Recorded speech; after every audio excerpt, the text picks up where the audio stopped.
Hello friends, ব্রান্ডিকাস কিচেনে আপনাদের স্বাগত। আজকে আমি এই গরমের দিনে বানাবো কাঁচা আমের শরবত, আম পোড়ার শরবত। আম পোড়ার শরবত বানানোর জন্য আমি নিয়ে নিয়েছি দুটো মিডিয়াম সাইজের আম। প্রথমে আম দুটোকে ভালোভাবে ধুয়ে নেব।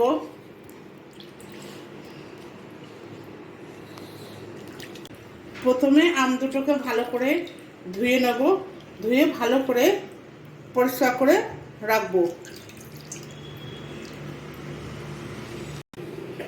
এবার আমটার গায়ে একটু তেল মাখিয়ে নেব।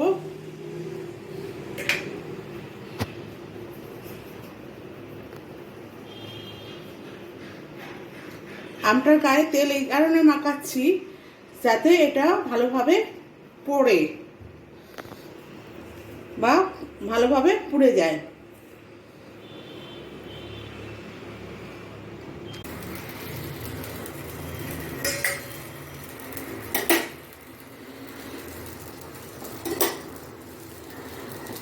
এটাকে এইভাবে ঘুরিয়ে ঘুরিয়ে পোড়াবো।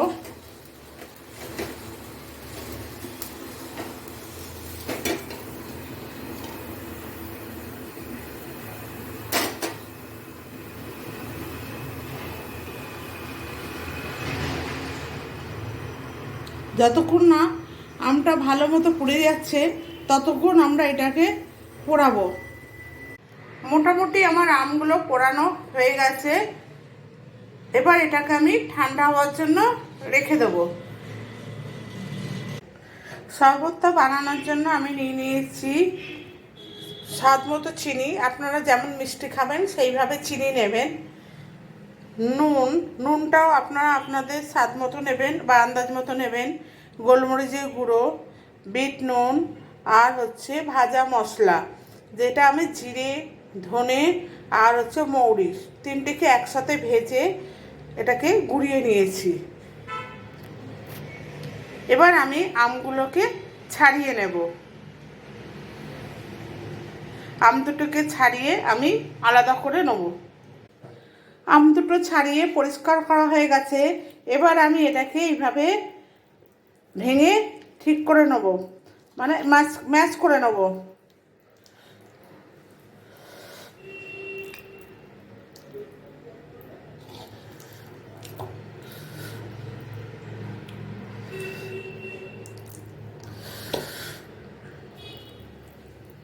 দেখুন আমগুলো কত সুন্দরভাবে পুড়েছে, যেটা ম্যাশ হয়ে যাচ্ছে।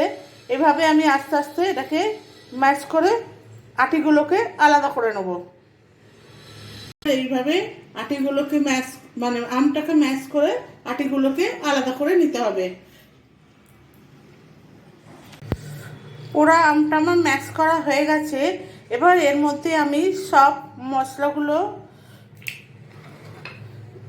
দিয়ে দেবো আর চিনিটাও দিয়ে দেবো। দিয়ে এর মধ্যে একটু নর্মাল জল দেবো, কেন ঠান্ডা জল দিলে চিনিটা গুলতে অনেকটা টাইম নেবে। আমি এবার একটু নর্মাল জল দিয়ে নিলাম, দিয়ে এবার একটা চামচের সাহায্যে এটাকে গুলবো।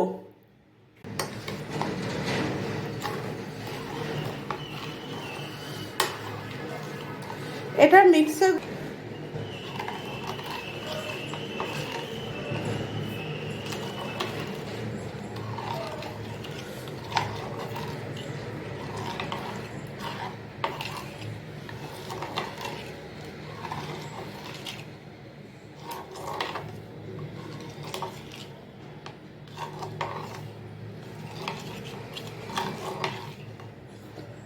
একটা খুব সুন্দর গন্ধ বেরিয়েছে।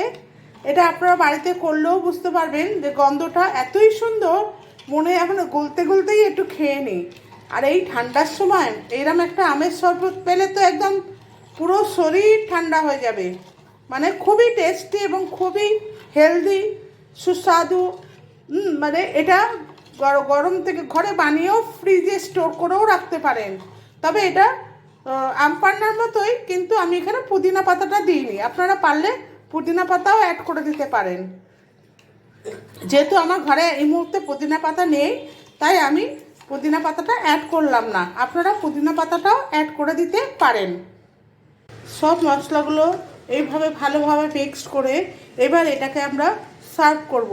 প্রথমে একটু ঠান্ডা জল মিশিয়ে নিই, এর মধ্যে ঠান্ডা জল মিশিয়ে নিয়ে আরেকবার ভালো করে গুলে নেব।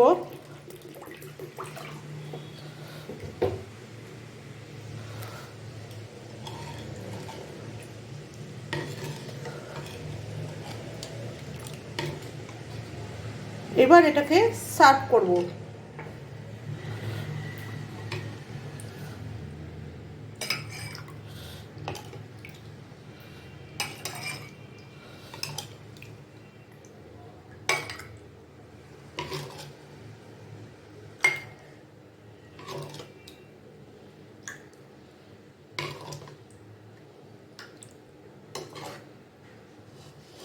আপনারা আপনাদের মতো করে জল মিশিয়ে নেবেন। আমি এবার এর মধ্যে একটুখানি ভাজা মশলাটা দিয়ে দেবো উপর থেকে, যাতে একটু টেস্ট হয়।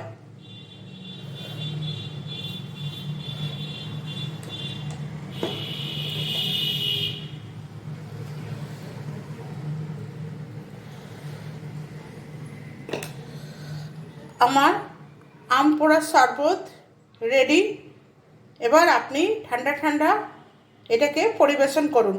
আপনি চাইলে ওপর থেকে একটু বরফের টুকরো দিয়ে দিতে পারেন। আপনারা চাইলে অবশ্যই এটা বরফ মানে ঠান্ডা জলের সাথে বা বরফের টুকরোর সাথে সার্ভ করতে পারেন। এই ভিডিওটা যদি ভালো লাগে অতি অবশ্যই একটা লাইক, চ্যানেলটাকে সাবস্ক্রাইব, কমেন্টস এবং বেল আইকনটা প্রেস করে শেয়ার করে প্রচুর শেয়ার করে আমার পাশে থাকবেন। ভিডিওটা দেখার জন্য অত্যন্ত আন্তরিকভাবে ধন্যবাদ জানাচ্ছি।